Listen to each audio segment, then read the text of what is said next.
वक्त हम हैं बधानबू मंदिर में यानी ब्रह्मस्थली में। अगर यहाँ सड़क हो जाता तो यहाँ पोल्यूशन हो जाता। सड़क नहीं होने से बहुत फायदा है जी कि जो बधानबू के भक्त हैं वही आ पाते हैं।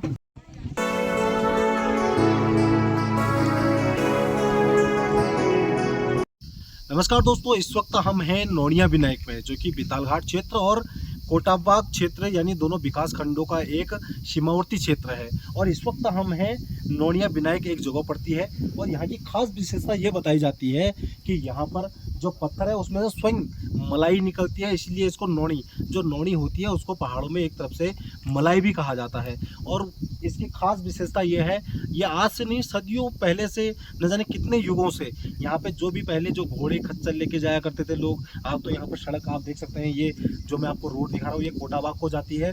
और ठीक यहाँ से अगर मैं आपको इस तरफ की रोड दिखाऊं तो ये जाती है बेतालघाट को, और जो ये रोड जाती है नैनीताल को कनेक्ट करती है, बुबूगाम को कनेक्ट करती है, और आगे ये जो हमारी ब्रह्मस्थली है वहाँ तक भी ये कनेक्ट करती है। यानी कुल मिला के नैनीताल की ये रोड मानी जाती है। तो यहाँ की अब खास विशेषता हम आपको दिखाते हैं, ये नोनिया विनायक जैसे कहा जाता है। तो अभी हम दिखाएंगे कि किस प्रकार इसको घीस के जो है वो यहाँ पर नोनी अपने सर पे लगाई जाती है। ये आप देख सकते हैं यहाँ पर भगवान की स्थापना की गई है, सदियों पहले से की गई है। बाकी हम संजू बोरा जी से भी जानने की कोशिश करेंगे। हमारे साथ में आज आनंद सिंह कठायत जी आए हैं और संजू बोरा है। तो संजू भाई क्या विशेषता रही है, क्योंकि बताया जाता है कि सदियों से जो लोग पहले भी आते थे यहाँ से आवागमन करते थे अपने, चाहे घोड़ों के मार्गों से, बैलगाड़ी के मार्गों से, क्योंकि उस वक्त ये खाली एक रास्ता था। आज तो यहाँ पर रोड का काफ़ी अच्छा विकल्प बन गया है। तो इसकी विशेषता कब से शुरुआत हुई है, कुछ ऐसा आइडिया आपको? मोहित भाई इतने विस्तार से तो मैं नहीं बता पाऊंगा, लेकिन हमारी देवभूमि हमारे उत्तराखंड को कहा जाता है और हमेशा ऐसा माना जाता है, मुझे जितना मेरा व्यक्तिगत अनुभव है, हर 5 किलोमीटर पे ऐसा लगता है कि हर एक देवता का मंदिर है जी। लेकिन यहाँ पे मुझे ऐसा लगता है ये कोटाबाग और बेतालघाट ब्लॉक का सीमावर्ती एरिया है और यहाँ के लोगों को जोड़ता है। और यहाँ पे कुछ ना कुछ ऐसी कुछ कहानियाँ रहती होंगी, यहाँ पे कुछ ऐसी दिव्यता होगी, क्योंकि बधानबू और नौड़ी विनायक कह रहे हैं। तो बधानबू में दूध चढ़ता है और यहाँ नौड़ी निकलती है, यानी दूध वहाँ चढ़ता है और मलाई यहाँ पे निकलती है एक तरफ से, इसे ऐसा भी माना जा सकता है। तो क्या है इसके पीछे के रहस्य, ये वाकई में बहुत जानने योग्य भी है और दर्शक मित्रों को भी काफ़ी जिज्ञासा इसके प्रति हो सकती है। और हमारी अभी कोशिश रहेगी कि हम इसके बारे में पता करें और आपको बताएंगे जरूर। तो हमारे आनंद कठायत जी जो हैं वो क्योंकि पहले भी यहाँ आ चुके हैं और इनको इसके बारे में ज़्यादा जानकारी है, क्योंकि मेरा तो ये फर्स्ट टाइम है कि मैं इस क्षेत्र में आ रहा हूँ। तो आप देख सकते हैं जब इस पत्थर को हम रगड़ रहे हैं तो इसमें एक मलाई निकल रही है। यहाँ पे ये स्वयं उत्पन्नता है, यहाँ पर कोई मिलावट नहीं, कोई ऐसा कोई चीज़ चढ़ाया नहीं गया, ना कोई केमिकल का विस्तार है, सिर्फ पत्थर से ही जो है वो एक मलाई निकल रही है, इसलिए इसको नोनिया विनायक बोला जाता है।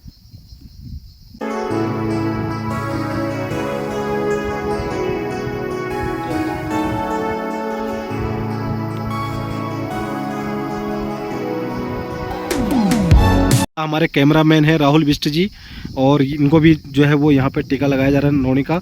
और आप देख सकते हैं जितना यहाँ पर पत्थर रगड़ते जाओ उतनी यहाँ पर मलाई निकलते जाती है, ऐसी एक इसकी विशेषता है।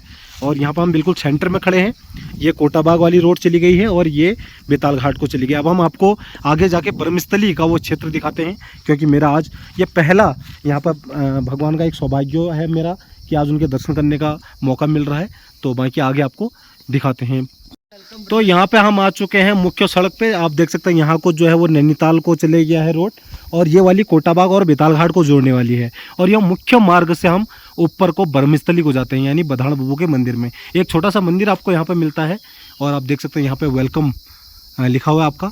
ऊपर को आप जाते हैं तो यहाँ पे बोर्ड लगे हुए आप देख सकते हैं। घने जंगल जो है, बांस के पेड़, बुरांस के पेड़ और काफल के पेड़ आपको यहाँ पे दिखाई दे रहे हैं। जैसा कि यहाँ पे बताया जा रहा है कि एक भंडारा है, तो काफ़ी ज़्यादा गाड़ियाँ जो है यहाँ पे खड़ी हुई हैं, आप देख सकते हैं। तो अब हम यहाँ से आगे को निकलते हैं।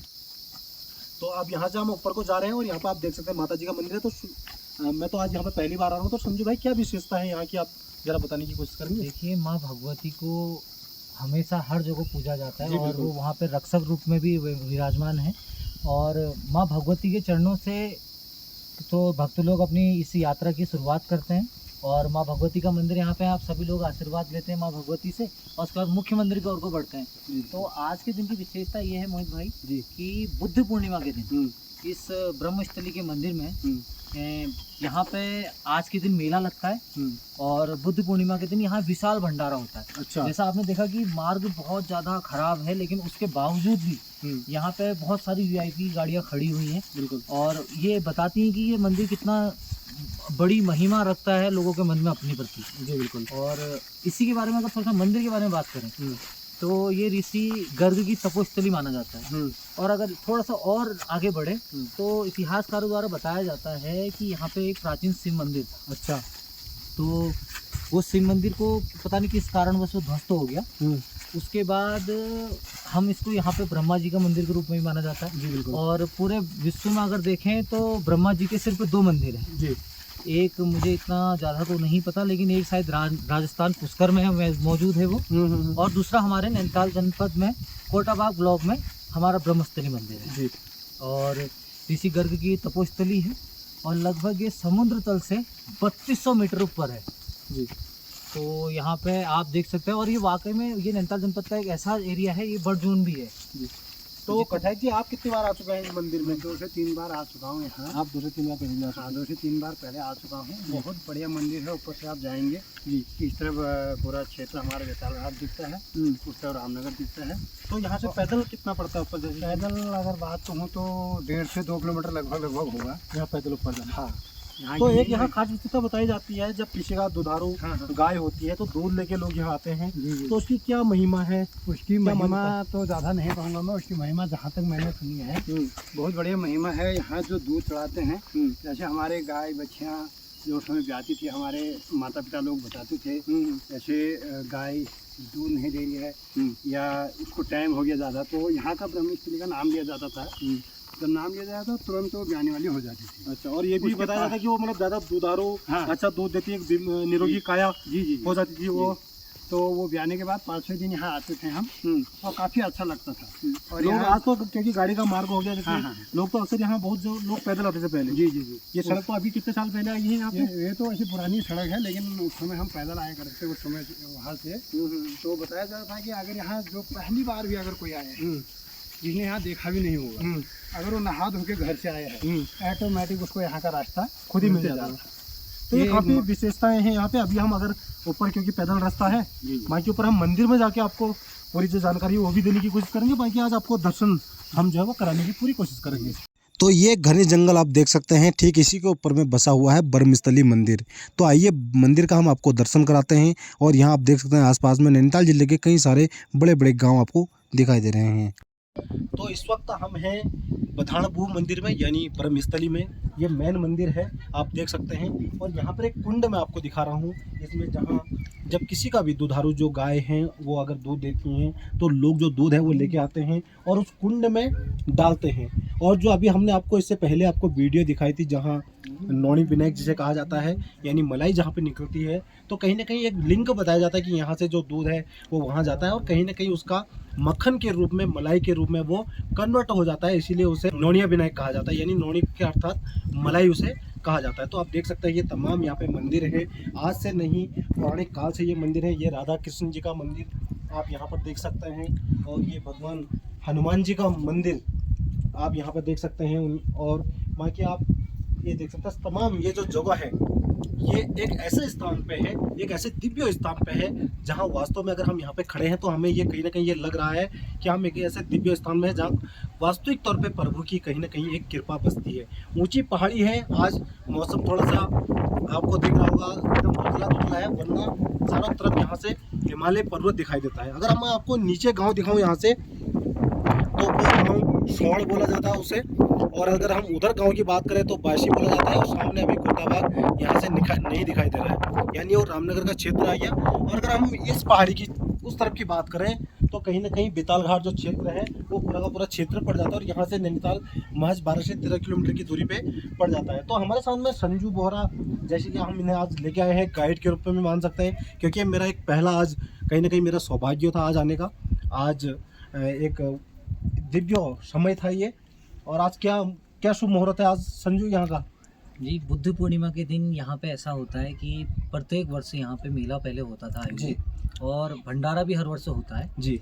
तो अभी आप देख सकते हैं, आप बहुत सारे श्रद्धालु यहाँ पे आए हैं और आज बुद्ध पूर्णिमा भी है जी और बुद्ध पूर्णिमा का अपना अपने आप में बहुत दिव्य महत्व है, ऐसा विद्वान लोग बताते हैं। और अगर मंदिर की गरिमा महिमा की अगर हम थोड़ी सी बात करें तो मंदिर ये बहुत प्राचीन मंदिर है जी और बताया जाता है कि ये ब्रह्मा जी का मंदिर था। लेकिन अगर थोड़ा सा और इतिहास में जाए तो कहते हैं ये पुराना पहले यहाँ पे बहुत प्राचीन शिव मंदिर था, जिसे किसी कारणवश कुछ लोगों ने ध्वस्त कर दिया। क्या किया, उसके पीछे क्या कारण थे, क्या वजह थे, वो नहीं जानते।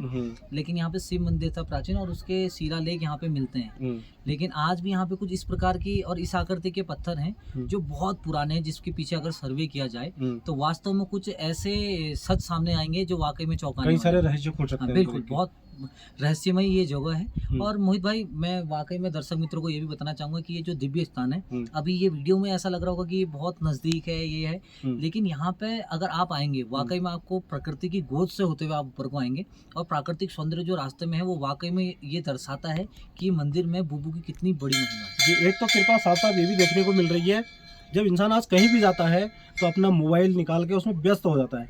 लेकिन बड़ी बात यहाँ पे यह है कि यहाँ पे नेटवर्क कनेक्टिविटी की कोई संसाधन उपलब्ध नहीं है। कहीं ना कहीं भगवान की कृपा ही मान सकते हैं, क्योंकि लोग उन चीज़ों को छोड़ के कहीं ना कहीं सिर्फ अपना जो जिस कारण वो यहाँ पे आए हैं दर्शन के लिए, सिर्फ उसी पर फोकस करते हैं, ना कि वो अन्य चीज़ों में वो अपना ध्यान आकर्षित करते हैं। तो आप ये देख सकते हैं तमाम चीज़ें हम आपको दिखा रहे हैं। और बाकी जो और लोग इसके बारे में जिसको ज़्यादा जानकारी है उनसे भी हम राय लेने की कोशिश करेंगे। और ऋषि गर्ग की तपोस्थली भी है। जी बिल्कुल, ये ऋषि गर्ग की। और जो एक बताया जाता है कि पहले एक तो दूध का कुंड हो गया, दूसरा एक खून का भी कुंड पहले बोला जाता है यहाँ, तो उसके विषय में आप क्या जानते हैं? देखिए, एक बहुत सारी कहानियाँ हैं, किस्से हैं और अलग अलग लोगों के अलग अलग तथ्य होते हैं हर जगह के बारे में। लेकिन जहाँ तक मुझे लगता है कि दूध का जो कुंड है उसके पीछे सब लोगों को पता है प्रत्यक्ष रूप से कि यहाँ पे जो हमारी गाय है या भैंस है जो जी। दूध देते हैं, तो प्रथम जब वो पहली बार जब गर्भवती हमारी भैंस होती है तो यहाँ आती है, तो पहले उसका जो दूध होता है वो बधान बुबू को ही चढ़ता है। जी और किसी कारणवश किसी की गाय दूध नहीं दे पा रही, किसी कारणवश उसका बच्चा नहीं हो पा रहा है, तो यहाँ पर मन्नत मांगता है, उसकी मन्नत पूरी होती है। और अब करते हैं बलि प्रथा की, तो बलि प्रथा के ऊपर तो बहुत सारी चीज़ें कि जैसे आपने कोई मन्नत अब नहीं होती यहाँ पे बलि प्रथा? जो नहीं, पहले हाई है। कोर्ट के जब से आदेश हैं उसके बाद बलि प्रथा को उन्होंने शक्ति दिखाई थी।